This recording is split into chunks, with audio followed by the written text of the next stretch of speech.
संकट के दिन मैं तुझको पुकारूंगा, क्योंकि तू मेरी सुन लेगा। शनिवार 7 जनवरी 2023। आज के मनन के लिए मैंने आप ही के लिए चुना है एजरा अध्याय 8 और उसका 21वां वाक्य।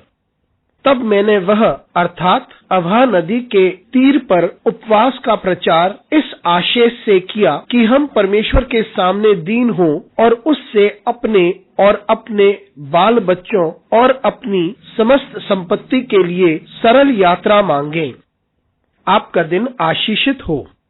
जब हम एक यात्रा पर जाते हैं तब हम परमेश्वर की सहायता की गुहार लगाएं, क्योंकि हमें नहीं पता कि आगे क्या होने वाला है। आइए इस वाक्य पर मनन करते हैं। आज की सुबह का विषय है हम नहीं जानते।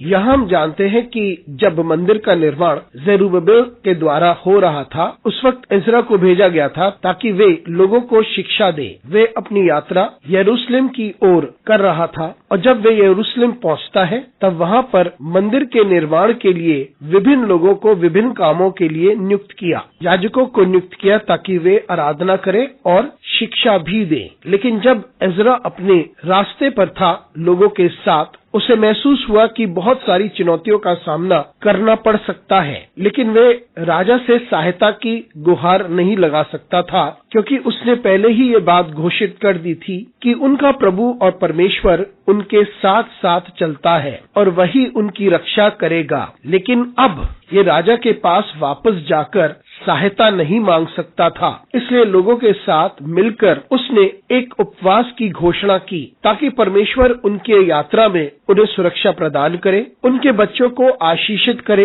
और उस सारी संपत्ति को जिसे वे ढो रहे थे। मित्रों, जब हम यात्रा पर जाते हैं तो हम नहीं जानते कि आगे क्या होने वाला है। विभिन्न प्रकार की चुनौतियां हो सकती हैं, लेकिन यदि लोगों की तरफ से सहायता ना मिले तो चुनौतियों का सामना कठिन हो जाता है। लेकिन जब हम परमेश्वर को निहारते हैं तब परमेश्वर निपुणता के साथ प्रत्येक चुनौती में से हमें बाहर निकालता है और वह हमारे निर्धारित स्थान पर सुरक्षापूर्ण पहुंचा देता है। वो ना ही हमें आशीषित करता है, हमारी यात्रा को भी आशीषित करता है। जो लोग हमारे साथ हैं उन्हें भी वे आशीषित करता है और उन सारी चीजों को भी आशीषित करता है जो हम लेकर चलते हैं। इसलिए जब हम प्रभु को निहारते हैं तब हम उससे सहायता की गुहार मांगे। हम ये नहीं जानते कि आगे क्या होने वाला है, लेकिन हम ये जानते हैं कि वह जो सब कुछ जानता है वह हमारे साथ यात्रा करता है। तो आइए जब हम यात्रा को शुरू करते हैं तो परमेश्वर की सहायता अवश्य मांगे। अनुग्रहकारी परमेश्वर स्वर्गीय पिता, तुझे धन्यवाद देते हैं, तेरी स्तुति करते हैं,